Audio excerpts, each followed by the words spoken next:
ito na ang ating tempered glass ng ating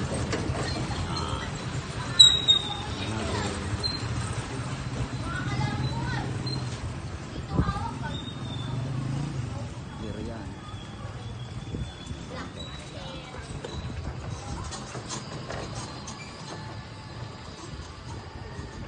Ayan. Dito naman sa harap, ito na rin ang ating terrace na tempered glass. Ayan.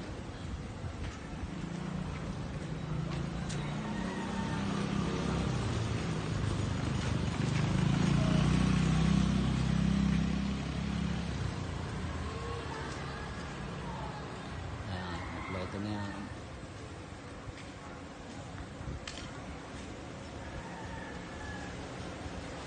Tapos yung ating bakuran, meron na rin dalawang layer na yung ating bakod. Ating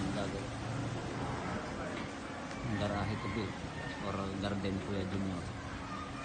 Yan. Yung dito ayos na rin. So ang kulang na lang natin ay yung doon pa sa itaas. Ayan.